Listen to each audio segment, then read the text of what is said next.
The first one would be why. So your why. For me, starting with why is the most important thing. It's a concept that I learned from Simon Sinek years ago. And it really is the basis for why you are launching your show. It's what's going to keep you going in those really hard moments. And it's going to keep you going when you don't feel like showing up to edit your episode or you don't feel like creating social media content, because that why becomes so much bigger than you, right? Welcome to the Podcasting University. Looking for help on starting your own podcast? Then this is the place to be.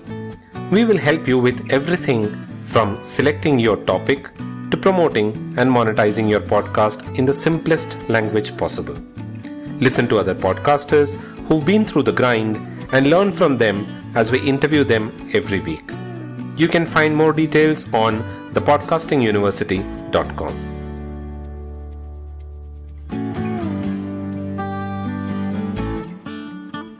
Hello and welcome to another episode of the Podcasting University. This is your host Dilip, and in today's episode, we're going to have a very interesting discussion with a very interesting guest. If you are somebody who is looking at using podcasting as an income source, then I'm sure you would be aware of the many subsidiary services that work around podcasting. One such business is podcast production, podcast management, and consultation business. The guest on the show today is somebody whose experience spans more than 10 years in marketing, communications, advertising, and public relations. She helps six-figure entrepreneurs in the intuitive space bring their personality, brand, and passion to the mic by helping them launch, manage, and run their podcasts. She is the founder and CEO of Costantini Productions, a full-service podcast production agency, and the executive producer and host of the Happiness Happens podcast. Welcome Simona Costantini to the Podcasting University, and let's have a chat with her and understand how she runs this podcast production agency as a business around podcasting. Hey Simona, welcome to the Podcasting University. Thank you so much for having me. I'm so excited to be on here with you today. Me too, Simona, and I know that I'm going to get a lot of information from you, especially now that you've just come back from Podfest. There is going to be a lot more information that I'll be getting from you about attending these kind of conferences as well. Yes. So before we get into all of these things, Simona, what I would like to do is give a little intro about you to the audience about what Happiness Happens podcast is. Why did you get into podcasting and what is your experience with podcasting? Yes, I love that question. I am so grateful that you asked it.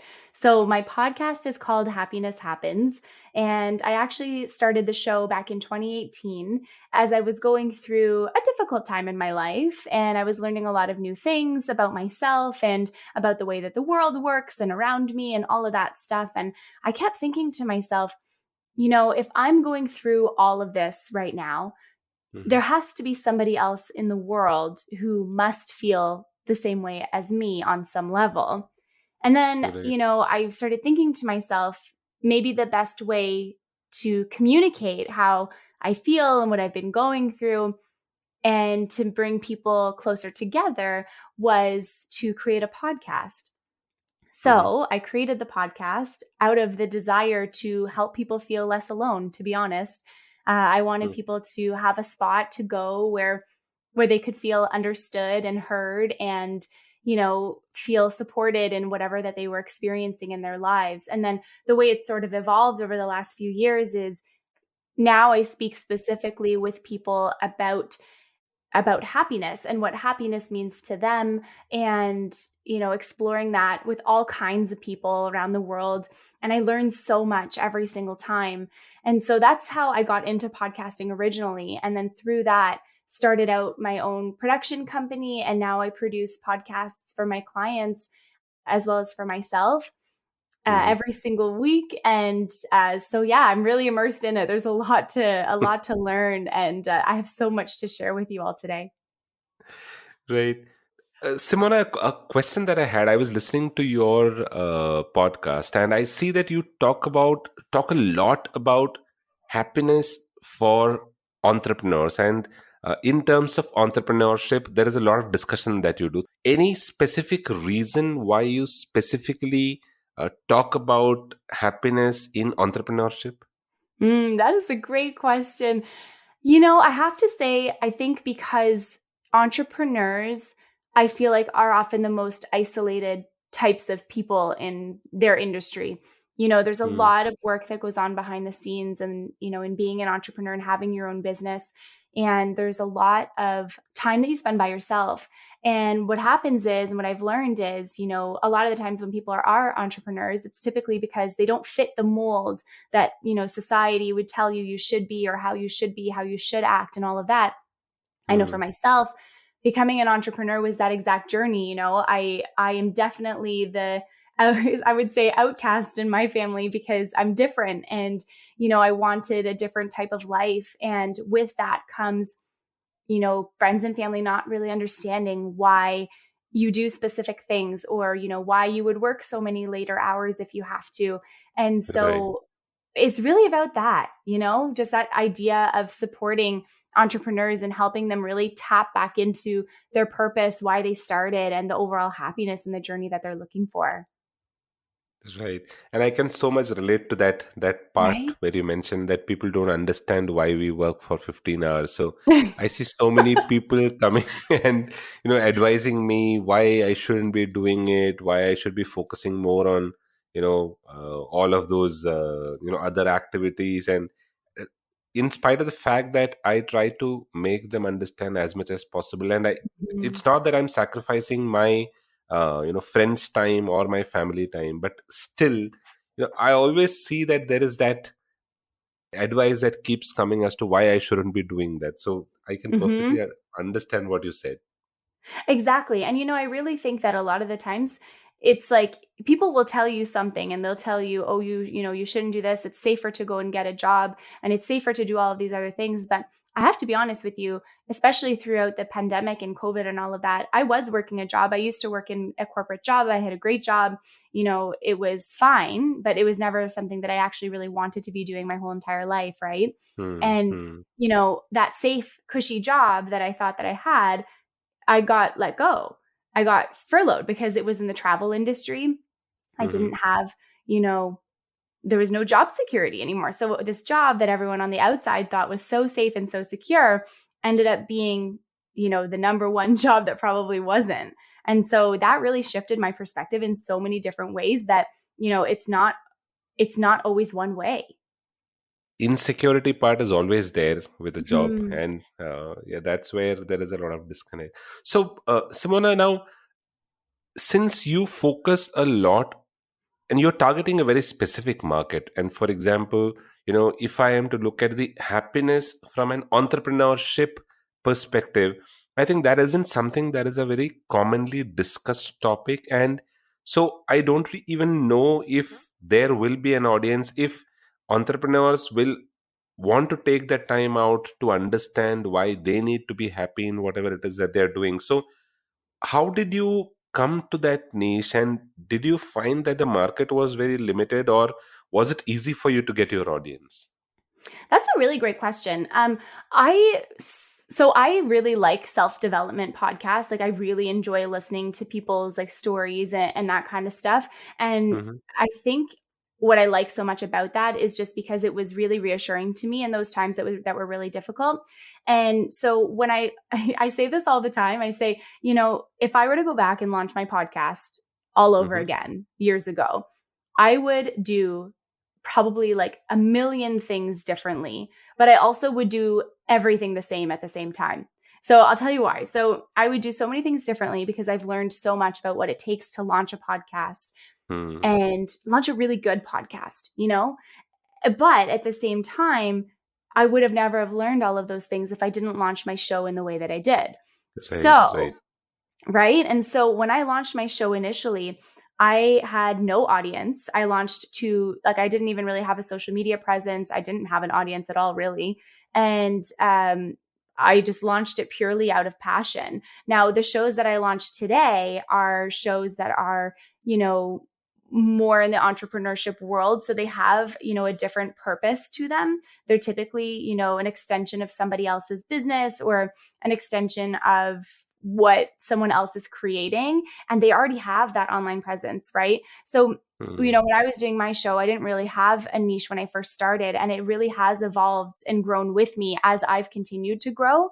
But again, it's not the way that I would launch a show now. Right.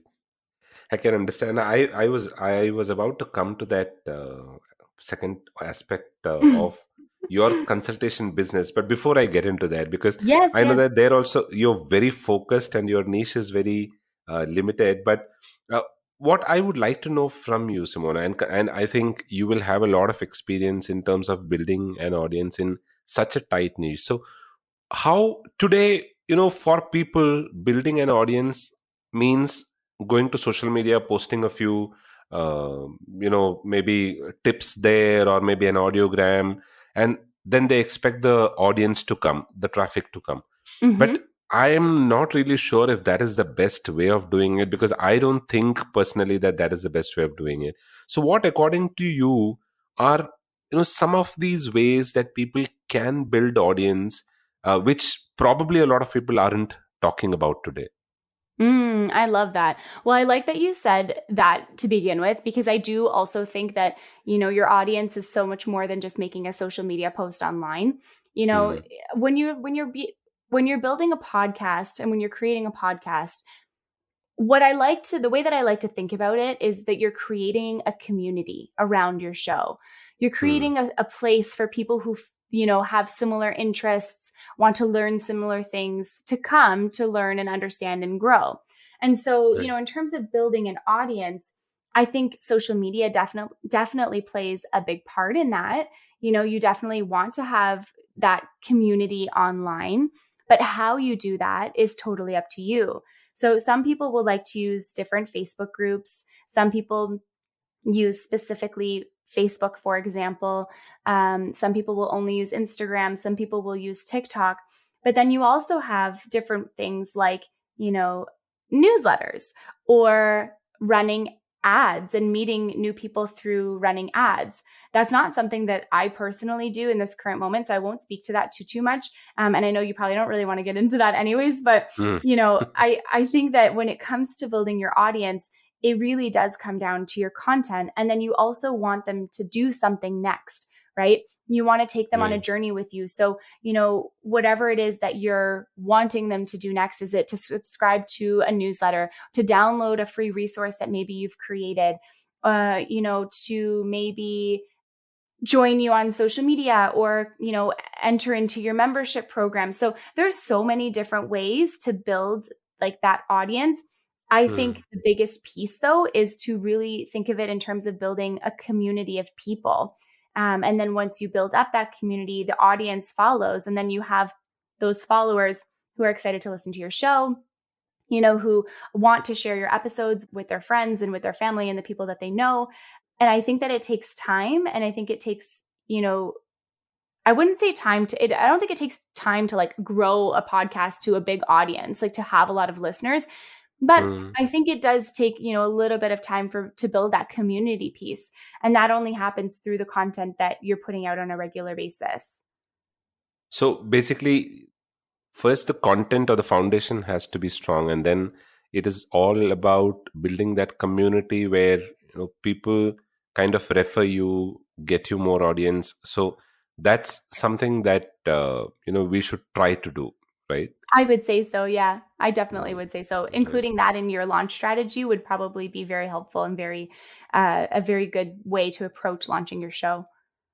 So coming to what you do in terms of the podcast consultation and podcast management, and I see that once again you've picked a very focused niche, because when I see people are into podcast consultation, they aren't really focused on a specific type of audience. So they do it for Mm. individual podcasters, they do it for branded podcasts, for corporates. So but you have very specifically mentioned that you work with entrepreneurs or six figure earners to get their podcast off the ground. So from an Indian market perspective, I know that for corporates or for brands, podcasting isn't something that they would prefer to get into right now, and Mhm. only people are getting to know about podcasts. But was it easy to pick that specific niche and get started with your business?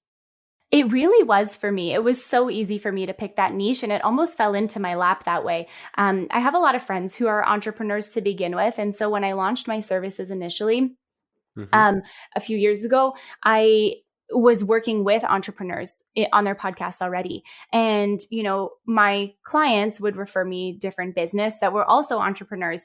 And I think that I just have this natural draw towards other entrepreneurs because I find them so incredibly inspiring. And Mm. I get to learn so much in so many different niche markets because they're not all the same, right? All of the podcasts are different. Some of my Right. clients are in health and wellness, some of them are in parenting, some of them are former journalists, some of them are in marketing and business. And so there's all kinds of things to learn and there's so much different content. And I really think that the entrepreneurship niche found me. I don't think that I could have picked it if I tried. I honestly think that I meant to be working with entrepreneurs because I get their mindset and I understand why they do the things that they do. I understand, how their podcast builds into their bigger marketing strategy and marketing plan. And Mm. also with my experience in my corporate world, the corporate life that I used to have, it was working with professionals. So you know, not to say I do have a few podcasts that are just for fun and just passion projects and that kind of stuff. But I would say that, everything that I do, the lens in which I launch a podcast, at the end of the day, regardless of the client, they do have some kind of business goal in mind, whether that's like Mm. monetizing their show or doing, something of that nature. It always ends up being businessy in some sense. So Mhm. it's kind of nice to have that perspective to be able to offer them that when they're looking for it. So, if I'm to ask you, is finding clients in the business niche easier, or is it easier to get individual clients for Mm. podcast consultation? What do you think is more difficult? I think more difficult is the regular everyday person because, if someone is just creating a podcast for fun and maybe they don't have a business, for example, and correct me if I maybe have misunderstood the question wrong, but people who have some kind of business or are in some kind of corporate space or what have you, they have the money to dedicate to producing the show. Right. Yeah. And so I find a lot of the times people who don't have that business behind them, they don't really have the funds and the money to be able to have their show produced for them. So it's completely different. My clients don't even think twice about being able to, pay for the services. It's something that they want to do because they understand that it's a different way of, getting new clients and it's a different way of growing their business, right? It's an asset to their business. Whereas someone who's doing it for fun, maybe they'll have in mind that they want to monetize their show or something like that, but they're also not really thinking of it in terms of like part of their business plan. You know what I mean? Yeah, yeah, absolutely. And that makes real sense, because I know it'll be very difficult to get those people started off with their podcast, primarily because there is going to be some investment into all of that, to Yes. getting started with podcasting and then for the consultation. And people think twice before investing into something that they aren't even sure they're going to continue in the long term. Exactly it. Honestly, you hit the nail on the head. And I think the difference between, working with an entrepreneur is like an entrepreneur knows that they want to have that podcast as part of their business for as long as their business is probably existing, right? And so it makes it Right. easier for them to be able to, fork over that cost, if you will. Whereas, like Right. you're saying, someone who is maybe just doing it for fun wouldn't necessarily go and like pay all this money for someone else to produce it for them when they would probably just do it themselves, right? Right. Yeah. And Simona, so when it comes to finding clients, I think this is an area where a lot of us have problems. Now, there are all of those cliche tactics where people say, okay, come on Instagram, post valuable content. There will be people, and then DM them, all of those things. But People do all of that, but when it comes to actually pitching your services to somebody, Hmm. people are still reluctant. They aren't sure if they should be doing it, if they're doing it the right way, and all of that. So finding clients becomes one of the most difficult things for anybody.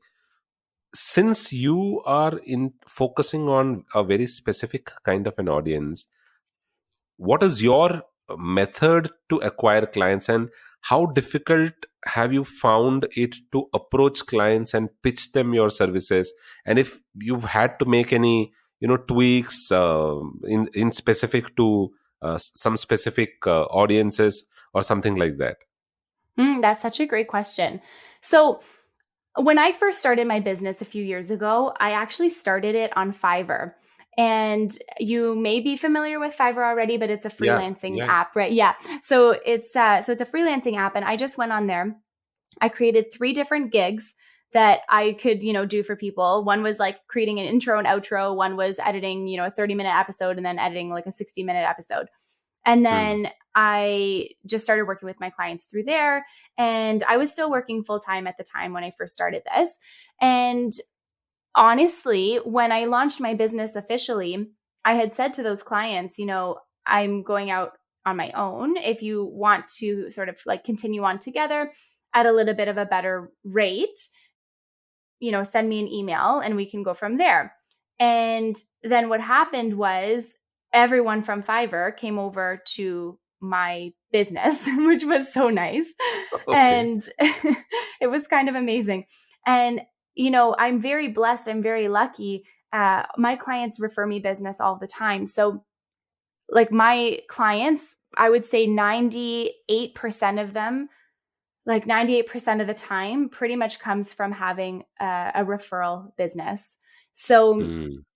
so it comes from referrals. Now, I mean, it's taken some time to get to that point, which is why I think it's important to mention the piece about Fiverr, because it was something that really did allow my business to grow and really did allow me to tap into different markets and try new things and help different people. But what I would say is one of the biggest things is, you know, I would say making sure that you're putting out good content that's related to whatever it is that you want to be doing online. Hmm. I think that, even though people will say, whatever they'll say about social media, it's still really important to have that presence. And the reason why is because let's say you're going to be a guest on a podcast, or, you wanted at a speaking event or something like that. Regardless of what it is that you want to do, you need to have that online presence, because that's what people are looking for when Hmm. they come to you. So your potential clients are going to come and they're going to look at your social media. They're going to look at your website. They're going to look at your past work. They're going to look and see all of those different things, right? If you don't have Right. anything to show for that, if you don't have anything on, even if you don't post on social media for like, 2 weeks, for example, if you don't have anything on your page that'll draw them in and tell them why they should work with you, they're not going to see why they should work with you. Right. And Right. so, Right. even so, some of my clients now that come from that space of, not being a referred client or not being a referral business, I always ask them, I say, how did you find me? And they'll say, I just put in the hashtag, podcast expert or podcast producer. And that's how I found you. And I always think that that's so amazing, because that's from posts that I put out so long ago, Right. And so if that content never existed, that client would have never felt like I was the right fit to help them. They would have never reached out, and we never would have hopped on a call. So that's one way that I think is really important for people to remember and to consider, is that it really does matter what you're putting online. And then in terms of the actual client like retention piece, if you will, it's so important to care about your clients and to care about the Hmm. work that you're doing. And I'm not saying like be a people pleaser and go and do all of this extra work, all of this extra stuff. What I'm saying is really care about what it is that you're producing for someone. You have to care about the end result and the product that you're delivering. People are trusting you with their hard-earned dollars, right? And you have Right. to do what you say you're going to do, and you really have to build up that relationship. So relationships for me in business is the number one thing. I would rather sit on a call with someone for 1 hour than to cut them off short at 30 minutes.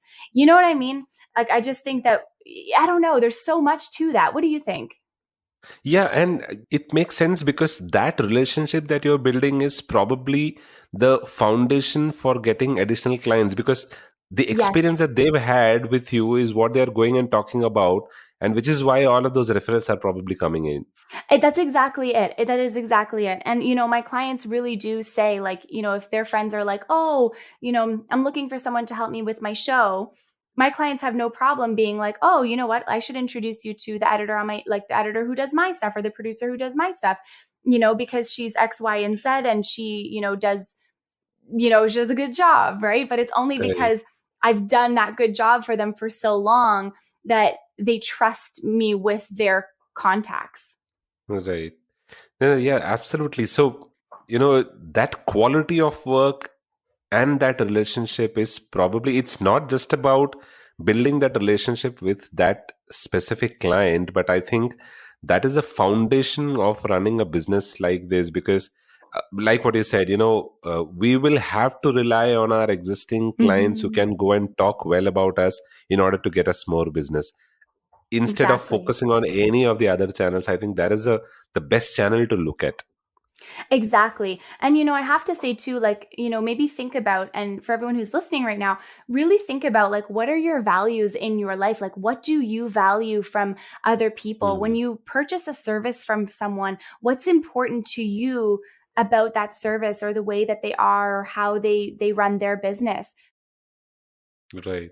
What is it about that specific thing that you absolutely love? And if you love it so much, the odds are, your clients, your future clients will also love that about your service. Right. And so for me, like in my business, kindness is the number one value. But it's also the number one value in my life. And so if I can approach people, situations, and things with a lot of empathy and understanding in my Hmm. regular day-to-day life, then I can also do that in my business as well, right? Right. Yeah, true. So true. So when it comes to your business, Simona, now podcast management and consultation can mean a lot of things. There will be a lot of things that go into it. So what are the specific things that you focus on when it comes to supporting your clients with? Yes, I love that question. So, my services focus primarily first on helping people launch their podcasts. So, I have like an online course that people can do to either do it themselves, or I'll do it for them. So, Hmm. that's like the two ways that I would launch a podcast with someone. So, they would either go through the online course and do it at their own pace and do their own way, or I would do it for them. So my team and I, we do everything for our clients. So we do all of the, from starting up your concept, your creation, your cover art, creating your intro, your outro, your trailer, your marketing plan, all of the marketing pieces and assets that will go with that. So it really is full service on the podcast launch side. Blogs, SEO strategy, keyword research, uploads to YouTube, like really whatever the client is looking for and needs, we do that. We also do, some PR, some public relations with that as well. Hmm. If we have, show launching, we'll do press releases, like that kind of stuff, which is great. And after that, what happens is, the client can kind of choose whatever it is that they want to do, however it is that they want to do it. So I do have podcast management services as well. So my clients will, come on for, full management. So that would be, us managing their show, one episode every single week, every single month, and which is amazing. So I think that might answer your question, but that's kind of how I have it structured. It really is full service. And I like it to be like turnkey, like if someone comes to me and is asking me for a specific help, I don't want them to do anything other than hit record, but that is just my clientele. Like my audience, like not my audience, sorry, my clients Hmm. really don't want to do any of the other stuff. They don't want to do any of the tech, right? They don't want to do any of the setup. So Right. I just built my packages with that in mind, because that's what I knew people like didn't want to do at all. So that really helped too. Like understanding what your clients want from you is a big deal, because that will sort of dictate the types of packages that that you create and how it continues Right. to evolve. Right. So, and one of the reasons why I asked you this question is because when you were starting off with this business and with so many things that go into podcasting, and today, to be very frank, I've been running 3 podcasts along with my wife, and That's if amazing. I take the other 2 off, this one podcast itself is so taxing. There are so many things that go into it I that know. you need support. And you, in addition to running your own show, you're managing this for your clients, so you cannot do it without support. But when you started off, Absolutely. did you do it all by your own and then built a team who was able to support it? How did you do it, and what is the Yes. best way of getting started? Yes, I love that question. I love what you said so much, because honestly, sometimes I think people look at entrepreneurs and are like, oh my gosh, they do so many things. How do they do it all? But I'll be the first person to tell you, I could do nothing without my team. There's no way that I could do all of the things that I get to do every single day without having an amazing team that gets to help me. And, I would say, so when I first started Hmm. my business, I did everything myself, but that's because I had the time to do that, right? I did all of the editing and all of the show notes, all of the social media, all of that stuff. And then probably about 3 months into my business starting, I was like, okay, I need a little bit of help here. Like, let me see, if there's someone that could help me or what I could outsource. And, what are the things that, I don't really want to do every single day that someone else would probably love to do every single day. And Hmm. so about 3 months after starting, I took a leap of faith and I hired on my first team member, and she's amazing, and she is like my right hand. She does so much different stuff. So she focuses more on the content side. Like she'll create social media stuff and like all of like the graphics and that kind of stuff, which is Hmm. super great. And then it was like little steps after that, like, realizing that I needed one more editor on my team, and then, okay, one more editor on my team, and then, okay, one more editor on my team after that. And, but, I'm a big believer in like, I like people will say like, hire slow, fire fast, but I believe in a hire fast and also like fire fast. You know what I mean? Like sometimes you have to take that leap of faith and just sort of know that Right. somebody else has your back and like will be able to do what it is that they say that they're going to do. But also if it's not working out, you need to be able to say like, you know what, it's not what I was thinking, it's not what I was imagining, thank you so much. But at the end of the day, it's just business, right? And Right. again, though, I come back to that kindness piece, making sure that everything you do, even with your team, is from a kind-hearted place and from a place of, wanting to have everyone succeed, Right. Right. Um, so I don't know if that really answers your question totally, because, it was filled with a lot of fear. I won't lie. Like I was very scared to hire on my first team members. I didn't know what that Yeah. process was going to look like. And, I didn't want to, my biggest thing at the time, and I definitely don't think this anymore, but my biggest thing at the time was, if I bring somebody else on, then, the money that I'm making isn't going to come to me. It's going to go to them. And Right. Right. right. I, But having that, but it's true. But having that said, because I have her on my team, because I have the editors on my team, I get to take on more clients in different things, and I get to do a bunch of different things as well. Right. So right. it's about the way that you look at it. But I definitely would like make sure, like, give yourself some time first to like see how much money are you making? What are your costs? Like, how much money are you spending every single month? And then like, can you afford it? How do you Right. afford it? And then once you do decide to hire on a team, how does that change your packages and your pricing? How, there's so many different layers to it. But I don't know. I think that you got to step like outside of that fear place like I was in. I can so much relate to every word that you said. And Isn't it Simona, so true? yeah, yeah, and I can tell you that there are a lot of people who think the same way, because when I talk Mhm. to people who are planning to get started with a business kind of a podcast, and I tell them that it is better that you maybe offshore outsource the editing part, the first Mhm. question that comes to their mind is the exact thing that you just mentioned. And then, Yes. okay, now you're wanting me to hire in somebody who's going to take a share of what I am earning, and I don't even know how much I'm going to earn. Exactly. When I first started working with one of my newest clients, he's so great. He is such an awesome guy, and his content is so great. He's in the mortgage space, and he's a mortgage broker. And Hmm. I remember one of the first meetings we had when we were sitting down and we were going through everything. He was like, okay, I want to do all of the editing. And at the time I said to myself, I said, how, and I said to him, I said, how are you going to find the time to do that? You have a Right. very busy life and a very busy job. And he's like, no, no, no. Like, I want to do it. I want to do it. Anyway, so then we started getting going. And then he looked at me. He's like, Simona, he's like, I don't think I want to do the editing piece. And I said, no problem.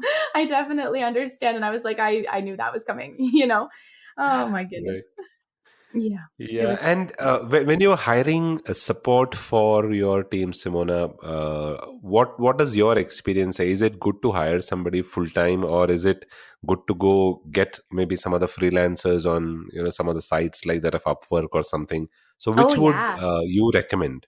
So all of my team members are contractors, so they're all freelance. So Hmm. I don't actually have anyone like on payroll or anything like that. And to be honest, I prefer that a little bit better because it allows people to stay in their own zone of genius and what they love to do, you know? Hmm. And then also on top of that, they're also entrepreneurs and they also understand, the way that like my mind works, if you will. And Right. they just kind of get it. And then we sort of agree upon, like, if it's an editor, we'll say, okay, like, it's this many episodes per month. That's what you'll be editing, and like that's every single month until further notice, if you will. And then Right. for my other team member who creates the content, we just have a set number of hours that we agree on every single month. And then if we go over that, if we have more hours, then that's totally fine too. But that's kind of how I started, was really just making sure that it was very clear, like, what everyone was working on. And then if we needed Hmm. to add things in, we would, but just having that baseline of, this is where we're going to start and this is how we're going to start, I think is super important. Right. Yeah. I think, going with freelancers also helps because otherwise, if there is a lot many other things that you will have to start manage, like for example, the payroll, the Yes. taxes, and all of Yes. those things. I think. And also, like, if your team is in different parts of the world, like my team is all in the US pretty much, and I live in Canada. So, how do you even begin to pay people for taxes? Like, our taxes are Hmm. different here than it is over there, right? And Right. like all of that different stuff. And they're also in like US funds, right? Instead of Canadian dollars. So even that is something that's different. And so, it's kind of cool though, because, you work with all kinds of different people who have so many different interests.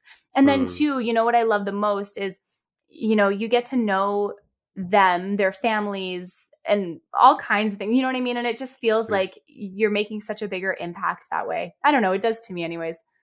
Yeah, yeah, and I can understand what you mean to say, and I think it makes it is more than like working with a group of people who are just coming in to work just because they are getting a salary. Yeah, exactly. They're there because they want to be there. Yeah, yeah. So when it comes to these clients that you manage, Simona, now what, according to you, are the most common issues that your clients face when you talk to them about getting started with a podcast, and what are your strategies to kind of get over with those issues? Yes, definitely. This is a great question too. So the biggest things that my clients come to me for, the first things that they always say, I don't know what tech to use and I don't even know where to start. Like, I don't know what microphone to use, what headphones to use. I don't know how to record my podcast or anything like that. So, Hmm. I would give them my tips and give them my thoughts. And then, after a couple months of that, I was like, you know what? I was like, I need to create a guide. So I created Right. a guide for people to be able to, download it, and then they can just see what equipment they might be missing, what do they actually need to get started, like all of those different pieces. So I think definitely the technology part is like very overwhelming for people and it's very confusing, but I do have to say, like, it's not as overwhelming as it seems. And Hmm. there's a lot of different like resources online to help you navigate that and to go through that, like, especially on YouTube, there's tons of videos to teach you all kinds of stuff in terms of tech. And then another big one is, are people going to listen, and what am I going to talk about? And like that imposter syndrome piece comes in. And, I really like to remind people that regardless of what podcast you're creating, no one can say what you're going to say, and no one can share what you're going to share the way that you will. So in my Right. opinion, there's space for everyone in this form of media. And I think that everyone has something valuable to share. And, I like to think a lot too that the people who are listening to your show are the people who need to hear you the most, right? And they're the people Right. who want to learn from you, but also they will only, how do I word this? Like, they are excited to learn from you in the way that you're going to teach it. And so if you and I both sat down and told a podcaster, okay, this is how you could launch your show, you and I have very different people who would want to learn from us, right? And so, Right. of course, there's space for both of us in the industry because your clients are meant for you and my clients are meant for me. You know what I mean? Just as like anyone else, like, whatever business you have or whatever podcast you have, the clients that you have in that business or the guests that you bring on your show, those are the conversations that you're meant to have. Those are the people that you're meant to be helping. That's how I like to look at things anyways. So those are like those are the two biggest ones. And I think truly it's just like that overwhelming amount of like, how do I even get this off the ground? And so Right. I also created a guide for that too. I just kind of Okay. took all of the problems that people were experiencing and I was like, you know what? Let's put it in this form so people can come back, reference it, and they can, learn on their own, in their own way. Right. So now coming to a question that I thought I'll ask you one after I saw that you've been to Podfest. So you've been to Podfest, you met so many different podcasters, and there were a lot of the other podcasters that I've been talking to who were also there. And there would have been so much of information that you would have found there. So if I am to ask you, what were your two key takeaways from Podfest that you think is something that probably a lot of us podcasters aren't really focusing on? What will those be? I love that. So I think the first one would definitely be the power of like your network and networking with other people. One Hmm. thing that I learned at Podfest was how much I actually don't network with the people in my own industry. I think that's Right. so important. There's so much to learn from so many different people, like you said. And I did learn so much at Podfest. And I left feeling super inspired, which I think is so important for any creative to like make sure you're surrounding yourself with people who lift you up and people who want to see you succeed and want to help you. I think that's so important. And then, on the more technical side, something that I learned from Podfest that was so important is how powerful video is and how powerful it will continue to be. Hmm. So I tell all my clients, if you're going to go and record a podcast, you might as well record it with the video at the same time, even if you don't use it, right? You never know if you're going to want that video 5, 10, months from now or like a year from now, even to create content for social media. Right. Video form is very powerful, right? It's, in a society, in a world today where we don't always get to be near each other and see each other face to face. Video gives it a different perspective. Video gives us, a more personal relationship with someone, and it's how people relate to us. They can see our smiles, they can see our laughs, and our emotions as we're going through different episodes. So I think that would be like the two biggest takeaways that I would recommend for all podcasters. Right, amazing. And networking, I totally, and it feels so good when you see that you're not alone in podcasting. There are so many other people who think, similar to what your thought process is, right? Yes, exactly. Okay, so, coming to a question that I usually ask all of my guests. So, from a podcasting perspective, if you are to start your podcast all over again today, Hmm. then what are two primary things or two most important things that you will want to focus on, which basically what I'm trying to do is, if there is somebody who's just wanting to get started, what are those Mhm. two most important things that you think that needs to be focused on to get the start right? Yes. The first one would be why. So your why. For me, starting with why is the most important thing. It's a concept that I learned from Simon Sinek years ago. Hmm. And it really is the basis for why you are launching your show. It's what's going to keep you going in those really hard moments. And it's going to keep you going when you don't feel like showing up to edit your episode, or you don't feel Right. like creating social media content, because that why becomes so much bigger than you, right? And Right. then the second thing is knowing exactly who you're talking to. Who is your podcast for, and what do they want to Hmm. learn from you? That is the most important thing. It will drive all of your content. It'll allow you to position your messaging properly. You'll know how to, describe your show, what your Hmm. intro and outro are going to be. Like, it really drives everything. So I think that those two pieces are so important. And then, of course, I'll throw in a bonus one here, of course, but the power of community, making sure you're building that community around you. Right. Right. Yeah. When you're getting started, we all talk about putting together a podcasting strategy. So, Simona, from your perspective, in all of the things that go into a podcasting strategy, the launch, the content plan, the promotional strategy, the monetization strategy, what, according to you, is the thing that people need to most focus on when they are starting? And what are your tips on that specific aspect? Oh, that is such a hard question because I want to say all of it. I think all of it. No, I'm just kidding. Oh, wow, that is so good. I really think it comes back down to your content, like the Hmm. content that you're putting out there every single day, or every single week, or every single month, or however often your podcast is. If you don't have the content right, it doesn't really matter what launch strategy and plan you have, because, like, yes, the launch strategy and the plan will get you, some downloads and some listeners and subscribers, but if the content isn't good, you're not going to Hmm. have people who are going to stay. Right. So I think that's so important. That, and also making sure that your sound is clear. Like, it doesn't have to be 110% perfect and all of that, but like making sure that if you're on an interview with someone, your Wi-Fi isn't cutting out left, right, and center, and Hmm. you're not clinging things in the background. And sometimes what happens is people will wear, like, headphones with a microphone on it, and the microphone will like rub against like their scarf or sweater or something like that, Right. Right. and it's so distracting. So anyways, that's just like a bonus thing that I was just thinking about that I think is important too. I'm sure you can understand that one. Yeah, yeah, yeah, definitely. And then it uh, takes hours to clear that audio. exactly, and honestly, it's just so much more work afterwards. Like, my biggest thing is, like, I just would rather get the microphone set up perfectly first, and Hmm. have the sound actually sound good, and then record it, instead of having to like go back and like fix it all up afterwards. It's so much more work that way.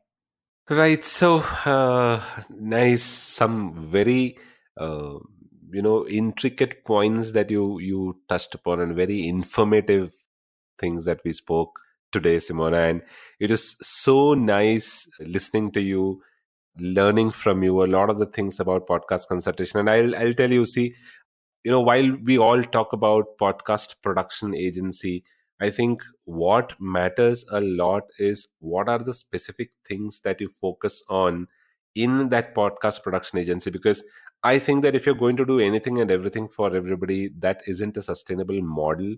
And something that you said about turnkey solutions for your clients, it makes so much sense from that perspective. So there were so Thank many you. good things that you told us, Simona, and it was wonderful talking to you. Excellent information. It was nice having you on the show and chatting to you. Thank you so much. I am so grateful to have been invited here to speak with you today. And I'm just so honored to be on your show. And thank you so much for your kind words. It really does mean so much, to be able to share all of this with you. And, if you, or if your listeners or whoever has any questions, please send me a message, find me on social media, send me an email. I'm happy to chat. I'm always happy to chat. And I love hearing about people's new podcasts. Right, sure, definitely, Simona, and thanks once again. Hopefully, maybe next year Podfest we'll get to talk to each other, but then we'll keep chatting. But I would thanks a love that. lot for the information, and thanks for coming on the show. Thank you again. I hope you enjoyed this conversation with Simona. And I'm sure you would have found value in some of the really nice practical tips that she shared on the show today. If you liked this, then I'm sure you're going to love some of the earlier episodes that we did on the Podcasting University. So don't forget to visit thepodcastinguniversity.com where you'll be able to find all of those earlier episodes. Visit thepodcastinguniversity.com for the show notes, the resources, and all of the information that we spoke about in this episode. You'll be able to find a printable transcript for this show as well there. Now, if you're new to podcasting, you would want to join my 10-day e-course where I teach you everything that you need to know to get started with your own podcast. Why would you need a paid course to get started if you can get it for free? So don't forget to join the 10-day e-course on thepodcastinguniversity.com/free-guide. The Podcasting University is available on pretty much all podcasting platforms. You'll be able to listen to this show on Apple Podcasts, Google Podcasts, Stitcher, TuneIn Radio, Spotify, Amazon Prime Music, Hubhopper, Geo7, and Ghana as well. Pick your favorite platform and listen to the show in there. And wherever you listen to it, don't forget to subscribe to the show so that you stay updated with the latest episodes that I release. Don't forget to visit thepodcastinguniversity.com for all the details on how you'll be able to get in touch with Simona. You'll be able to find all of the links there. Keep listening to the Podcasting University until I come back the next week with another interesting conversation around podcasting. Until then, this is goodbye from Dilip. You all have a wonderful rest of the week.